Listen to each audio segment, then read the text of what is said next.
Hello and welcome to our Meet the Expert series. In this episode, we're delighted to welcome Jean LaMantia, a registered dietitian, lymphoma survivor, and author. Jean also runs Lymphedema Nutrition School, an online program that will improve your lymphedema using nutrition, which is a great introduction. Hopefully, Jean, welcome. Yeah, thank you, Matt. It's so fun to be here and to talk to you.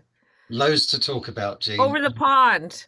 Across the pond, yeah, from Yeah, Canada. Lovely to join us. I think it's early morning where you are in Canada right now. yeah, ish. Yeah. Look, part of this interview is for selfish reasons, Jean, because as we spoke about off air a while ago, um, I'm okay with compression. I get the whole skincare thing. I do my exercise and my massage with the compression pump. But one thing that I'm really poor at is looking after myself from the food and drink perspective. And I know I'm Hmm. not alone. So I thought what better way to help me out and help many of my members out by doing this interview. So I'm keen to learn from an expert. So we'll be discussing the importance of a healthy gut when living with lymphedema, including some foods to embrace and some to be wary of. So I look forward to hearing about that. All So right. before we kick off, Jean, why are you so passionate about helping others to live better with lymphedema? Well, when I got into the lymphedema space from the cancer world, I just met some such lovely people. Like I really was able to connect with them, and then at the beginning, I was just kind of a geek. I just known the research around this, right? And so when I taught some of the strategies and we practiced them, it's like it's working, and they were just so happy. And it was just like, this I was kind of the first person that had ever talked to them about nutrition for their lymphedema, and it just sort of kind of just fed me, right? Metaphorically, because it's like, oh my God, it's working. I'm helping them and they're just so lovely. And yeah, it just kept going. And I was doing one-on-one sessions initially in a clinic, and then with the pandemic, it's all virtual now. And then I started my virtual school, Lymphedema Nutrition School. And then we got together in a group. And what was really lovely there was not only can I share, okay, well, this is what the research shows, or this experience I've had with other clients, but the students could also help each other, right? And say, well, I tried this or did this. And it's like, oh my God, it was amazing. Yeah. So it just feels good. And I'm gonna just keep doing it. Yeah. And I'm assuming it's just gonna keep feeling great. And I'm just meeting such lovely people. So, Well, it takes one to know one, Jean, and oh, wow. you're Thank you. certainly Likewise. you're certainly full of positive energy. And as I said, very keen to hear what you've got to say and learn about taking better care of myself and eating the right foods. Now, in the last couple of years, certainly from my understanding in the UK, the importance of gut health has hit the headlines. It's become the in thing to talk about, and something I should really not ignore any further. My wife keeps saying, "Oh, I've listened to this podcast about gut health. Tell Right. tell me more." So, why is good gut health important for our lymphatics? Well, honestly, if you really, we could just look right at the anatomy and physiology of the lymphatic system. And, when you have lymphedema in your arm or your leg or your breast, you're focused on those superficial lymphatics and the lymph nodes that are in that area, right? But it's part of a whole big system, right? And that system goes throughout the body. And did you know that, we have 400 to 700 lymph nodes throughout the body, and they occur in like clusters. Like there's a cluster around the neck, cluster in the arms. The biggest cluster is actually in the gut. Did you know that? I did not know that. No, Yeah. there's a So there's a lot of information about clearing your lymph nodes in your neck and before you start the drainage. But no, tell us right. more. Well, because that's where it's like that's where you're like pulling it all to this area. So that is definitely important. But there's it's called the mesentery. It's the lining that holds the intestines to the abdominal wall, and it has all kinds of lymph nodes in there. And as well, when we refer to the gut, sometimes it seems like a vague thing. But what we're actually referring to is the small intestines. Okay. Certainly all of the intestines, but a lot of times it's just the small. Whereas sometimes people think of maybe the whole digestive system. So if you look at the small intestines, if you were to stretch them out, they'd be 16 to 20 feet long. It's like, oh my God, but that's all in there. And how do we fit all of that in there? Well, they're all kind of in this kind of a shape and they're all kind of curled in on themselves, right? This up and down shape. And so what these things are called are villi. Mhm. And then on top of the villi are microvilli. So if you were to look at an image of the intestine, it looks like a fine brush. Okay, but it's all these villi and microvilli. And the intestines is where nutrients are absorbed by the body. So if you think, okay, I'm chewing my sandwich, right? And then it goes down the esophagus into the stomach, and the stomach acid kind of starts to break things apart, and then it gets into the intestine, and the body breaks your food down into its smallest components. And then those smallest components have to be absorbed through the small intestine. That's how we get nutrients from our diet, right? And so within each villi is one single lymphatic capillary. And when these lymphatic capillaries are in the intestines, they're called lacteals. Okay. And what does the word lacteal, what does that make you think of? Uh, lactose, lactose intolerance. Exactly, yeah. So when it was discovered in 1622 by an Italian physician, he saw this milky white liquid, and the Latin word for milk is lac, L-A-C. And so he called these lacteals because they seem to be transporting this kind of milky thing. Well, what that actually is are long chain fatty acids. So, when you eat that sandwich, if you put mayonnaise on it or you put some avocado slices in it, or if you know, grill it and you've got some oil there, that oil has to be absorbed. And it's first broken down into its component fatty acids. And then the body kind of separates the fatty acids. The small and the medium chain are absorbed right in the first part of the small intestine into the bloodstream. Done. The long chain fatty acid, which is the majority of the fatty acids in the fats and oils that we eat, require the lymphatic system. So they get absorbed into these lacteals, which gives them this white color, right? And they have to go all through those. At the base of the lacteals are the collecting lymphatics, and through that rich network of lymph nodes to the cisterna chyli, all the way up the central lymphatics and absorbed into the thoracic duct. So it's crucial for absorption of nutrients. And there are certain strategies that we can use to help support that and support healthy gut lymphatics. Okay, so as a layman, with very Mhm. learning on the spot here, too many of those fatty acids, especially the long chain, is going to clog up, I'm guessing, the lymphatics in your gut. Would that Well, be it there if you have? certainly is going to create more work for your lymphatic system. So Mhm. in your case, you're trying to pull up that lymphedema that's stuck in your leg, Yeah, right? yeah, And so then if it's like you've had a big fatty meal and your body has produced all this additional lymph fluid, now there's more congestion, like you gotta clear all of that, right. right? Yeah. So being aware of the amount of fat in your diet. There's two studies. One was a case study with only two people that was published talking about primary lymphedema in one leg. And these women were put on a low fat diet, and it showed it reduced the lymphedema in the leg. And then there was a study of 10 women after breast cancer treatment. So they had lymphedema in their arm, and they used a type of oil called MCT, which stands for medium chain triglyceride. So it's a type of oil in which all of the fatty acids are medium chain, which means they don't require the lymphatic system for absorption. Mhm. They they sort of you can eat oil, but you're not giving extra work to the lymphatics. And what they found is it also reduced the lymphedema, and it um, reduced the feeling of arm heaviness. So even in the arm, it can help.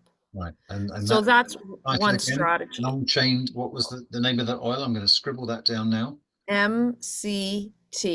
and it stands for medium chain triglyceride.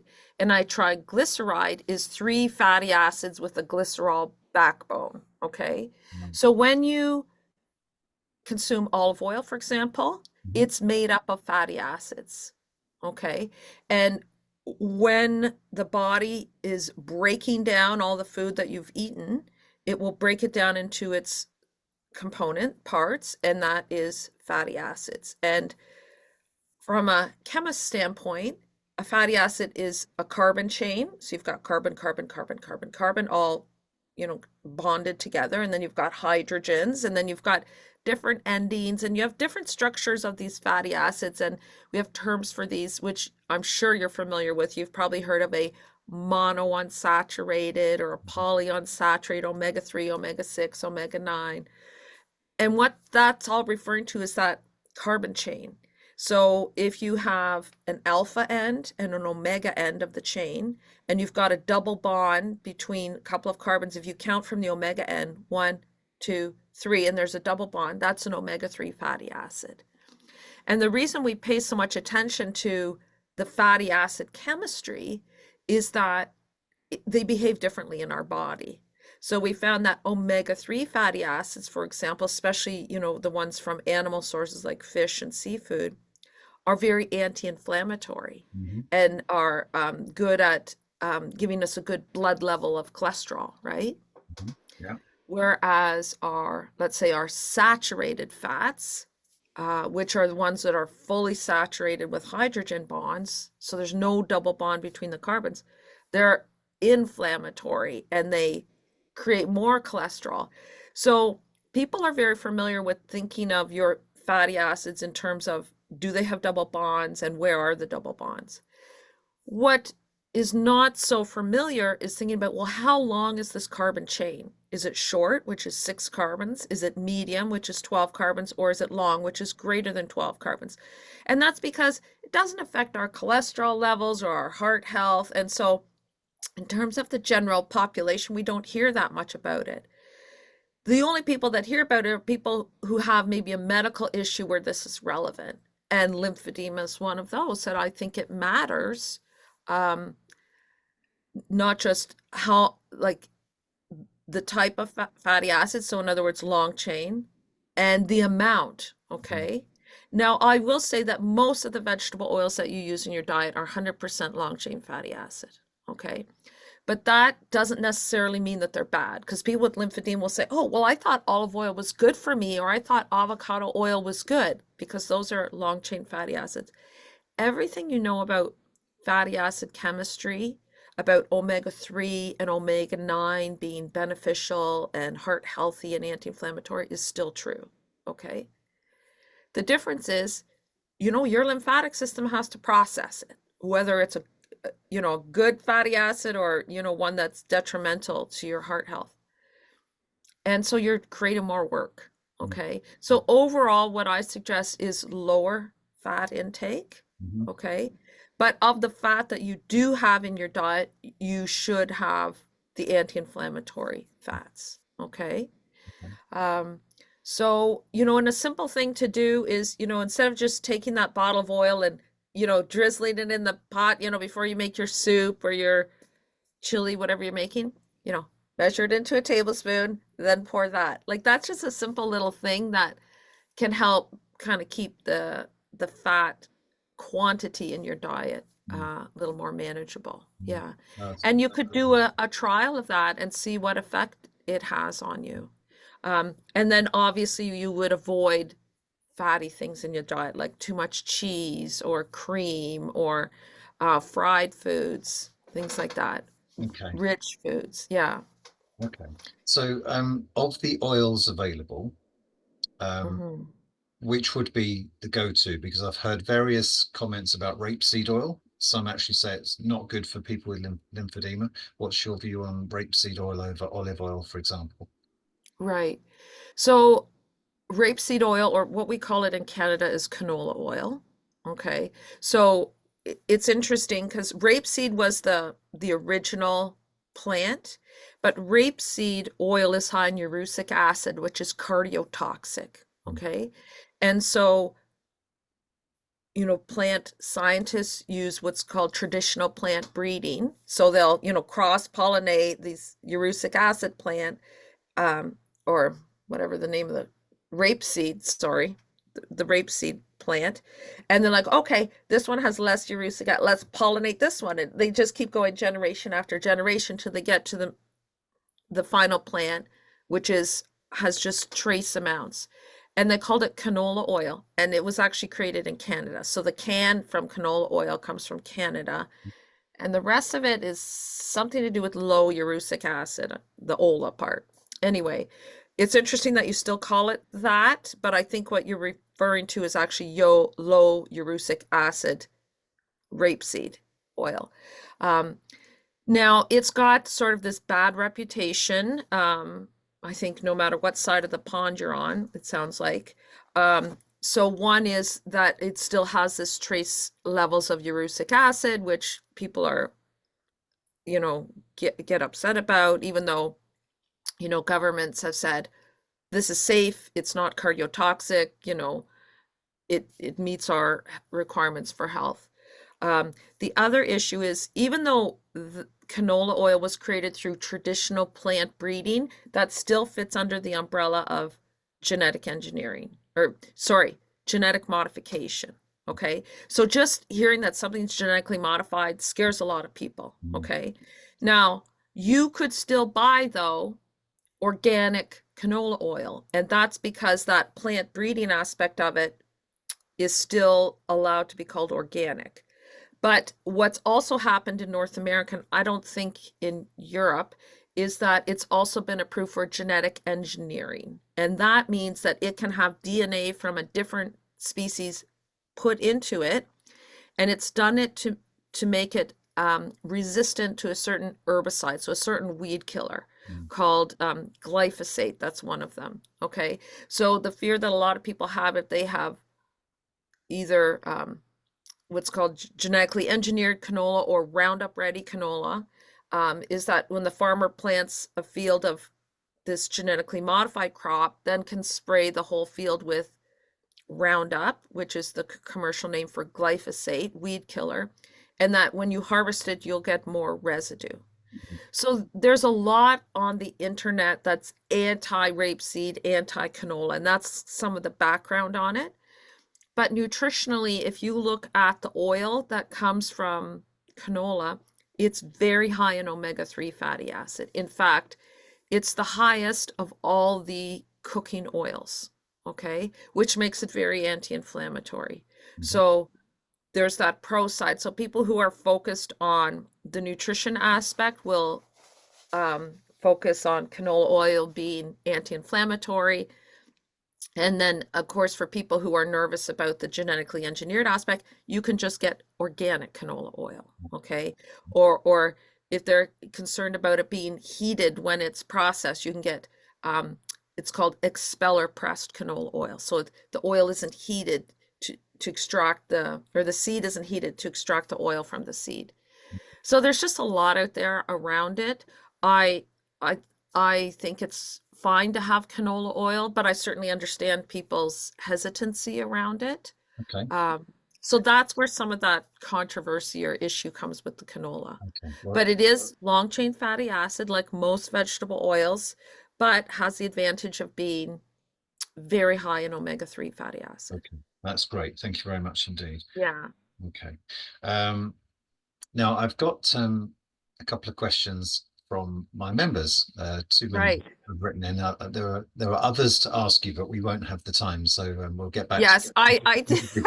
I did warn you. My answers are long. Yeah. I So, like people. I don't want to just say, go ahead and eat it. Like, I want you to understand where the issues come from. I understand. Thank you very much. And this may well require, Jean, another episode, I think. There's lots to talk about. But the first question from one of our members: as someone with lymphedema in one leg since 1985, wearing class 4 full-length stocking, I have problems with diet due to having short bowel syndrome. I'm advised to restrict my fruit and vegetable intake, eat white bread, etc., and take salt tablets, and also St. Mark's solution to drink. What can you recommend? Um, well, okay, so let's just back up a bit. I said we have 16 to 20 feet of small intestines, and then we've got, the large bowel that goes around that, or also called the colon. So short bowel syndrome means I'm gonna take a guess here that some of this bowel was removed surgically.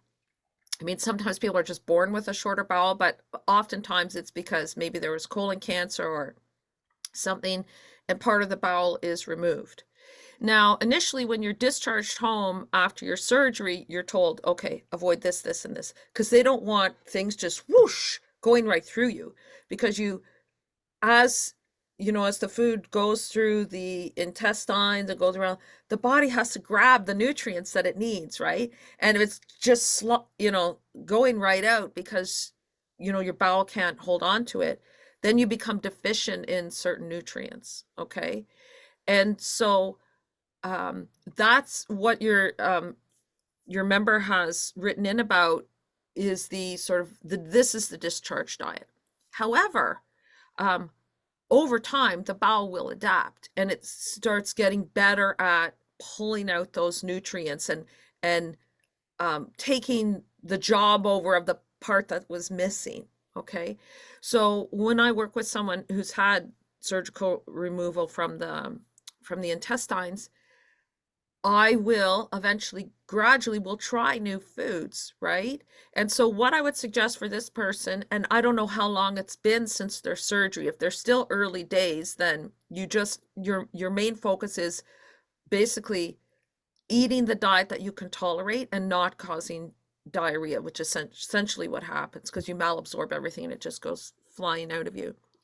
But over time, you could start trying new foods and observing your tolerance. Okay. So I would want this person to have the fullest diet that they can tolerate. And it's similar to like the elimination protocol. You don't want the diet to be any more restricted than it has to be. So I would recommend that they work with a dietitian to think about, okay, what is a good food to try next? Monitor their tolerance and just keep trying new foods and making the diet as full as possible. Because after surgery, like you can eventually, in most cases, not everyone, can eventually return to fruits and vegetables and whole grains and things like that. Yeah. Excellent. Thank you very much indeed. So let's Yeah, move on you're to the welcome. second question then. I enjoy a breakfast of organic oats, nuts, seeds, and a banana with unsweetened almond milk, obviously high in carbs. I've read Mm. that oats are highly inflammatory, but on the other hand, good for high cholesterol. What are your views on this, please? Yeah. So I would agree. I think that breakfast is pretty carb heavy. Okay. And what I suggest, get out a piece of paper and a pen and say, okay, we've got the oats, and make a score. I'm having half a cup of oats. How much carbohydrate is that? How much protein is that? Nuts and seeds, same carb, protein, and add it all up and get your totals. And then look at the ratio. And I would say you don't want more than 4 grams of carb for every 1 gram of protein. Okay. And try and keep it in there. Now, the reason for that is you want to have a nice slow rise in your blood sugar, and protein helps with that. Now, oats are pretty good for that because they're low glycemic. But what I suspect, without knowing all the portions that they're using, I suspect they're probably over that ratio. So the first thing I would probably do would be look at change the almond milk, Mhm. because almond milk has very little protein, maybe 1 gram. If you think about cow's milk, so an 8-ounce glass or 250 milliliters of cow's milk has 8 grams of protein. Soy milk, 8 grams of protein. Oat milk, about four. And then the rest of those plant milks, maybe one or none. Mm. So if they were formerly drinking cow's milk, but have decided, I don't want that because it's too inflammatory, I'm going to use almond milk, they've just lost about 7 grams of protein. So it's thrown off their ratio. Mhm. So I'm not sure if there's a reason they're not using cow's milk, but maybe soy milk would increase that protein. Maybe putting a little bit of, they do have the almonds in there, maybe a bit of almond butter in there. I would certainly add some cinnamon, only just to get the anti-inflammatories and the antioxidants up. And when it comes to the anti-inflammatory part of that question, I would say think of the anti-inflammatory diet like a scorecard, Mhm. okay? And it's not that every single thing has to be anti-inflammatory that you eat. But if you have something that's inflammatory, then you have something that's anti-inflammatory. So they've got the oats, but now we can add cinnamon to the oats. They've got almonds in the oats. They could potentially have soy milk, but or almond milk, right? And so, and Yeah. then the next meal, maybe there's a lot of fruits and vegetables at that next meal, or maybe there's a lot of onions or garlic, or maybe they want to have some green tea at the breakfast, or Mm. think of it like a scorecard because they're right. Oats are excellent for cholesterol and cholesterol lowering. Mm. What they do, they're soluble fibers. They grab on to the bile acids and they take the bile acids out of the body, and that's where the cholesterol is. So Okay. they're great for cholesterol. Yeah. And I guess you could swap some of the banana, the nuts and seeds for perhaps pomegranate or raspberries or Yeah. cranberries, something like that. Red Exactly. Yeah. berries, just to mix it up a bit and add some small fruit berries in there rather than the nuts. Because Exactly. I Yeah. love nuts, and I recognize it's not the best thing to have in quantity, but they're very moorish and very difficult to put down. So I'm having to up my fruit Moorish. I like content. that. Yeah, they're very Yeah. moorish. So I'm upping my fruit content and making sure I have more fruit during my day. Um, so is there, and I know this is probably too generic for this podcast, for this video, but is there a list on your website of the good foods and the bad foods that we can find quite quickly um, to eat? Do's and don'ts, if you like, or eats and don't eats. Um, I don't know that I have a list like that. But it's no surprise. It's a whole food diet, healthy diet, low fat, lots of fruits and vegetables, antioxidants, and things like that. Now, I did write an article for you, which your readers have access to, and I'm sure you're going to tell them how to get it, that talks specifically about gut health. And so, when it comes to gut health, a good probiotic yogurt, like an unsweetened probiotic yogurt, is excellent. And then there are certain foods that have prebiotic fibers in them. So you mentioned banana earlier, so that's one of them. Onions, garlic, these are all good prebiotics, asparagus.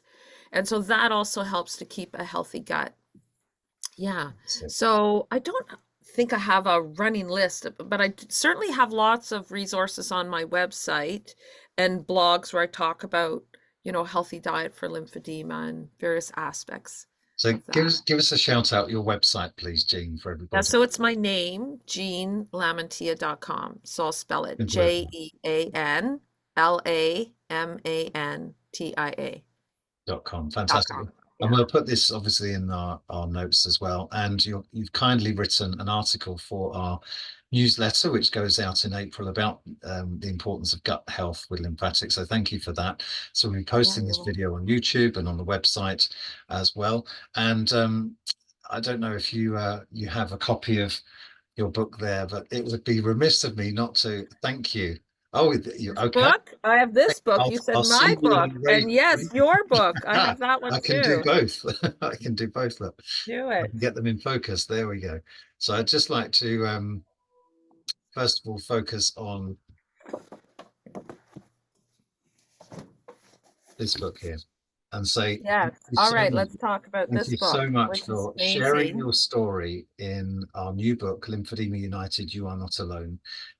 It talks about your personal journey and your experiences, and then how you've used your situation to help others, as we touched on earlier, help others with Mhm. lymphedema. And I don't want to go into too much depth on this. Maybe that's another podcast. But um, every time I read it, Jean, I have to say it brought a lump to my throat.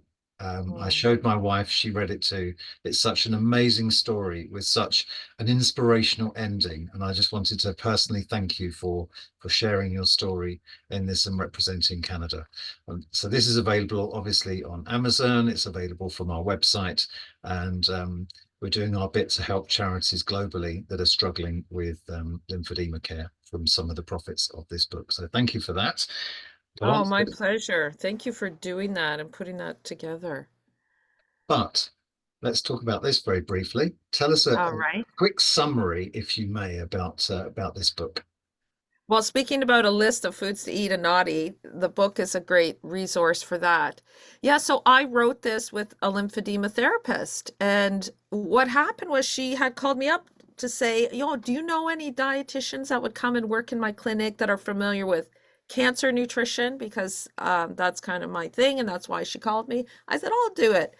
And that's where I got into lymphedema and really learning about it. She was an excellent teacher.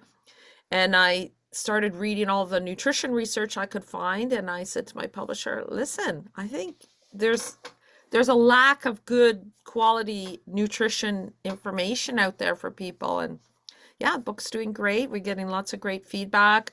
Professionals are buying it, other dietitians, other lymphedema therapists, as well as patients. And they're getting great feedback. So I feel very confident in recommending that your Fantastic. listeners get one. Well, Yeah. it's going to be my focus. As I said to you from the beginning, I've managed to look after myself with the other four cornerstones. But if I'm perfectly honest, the odd bacon sandwich here and there, the odd packet of crisps, the odd chocolate bar, it doesn't escape me. I do try and balance that, as I'm sure we Mhm. all do. But Right. sometimes lymphedema is a bit of a drag, and it can pull you down. And a bit of comfort food and a bit of alcohol, a nice glass of wine with dinner, is just the tonic sometimes. But um, my mission this year, 2024, is to be very mindful about what I put into my mouth and what effect it has on my lymphedema. So, I want to say thank you so much indeed, Jean, for sending me a copy of your book, first of all, Oh, you're appearing welcome. in our video, writing for the newsletter, appearing on our website, and all the support that you give us. We're delighted to sort of send people into your direction. Give us a shout out, your social media tag, Jean. Yeah, I'm on Instagram at cancer_lymphedema_dietitian. Wonderful. Thank you very Yeah. much. Well, listen, it's been an absolute pleasure, Jean. Thank you so Yeah, much for your likewise. time. Likewise. And I will leave you to your day, the rest of the day in Canada. And we'll speak again, I'm sure, very, very soon. Thank you for your All time. right. Thank you. And thanks for all you do, Matt. Oh, it's about you, not me. But thank you.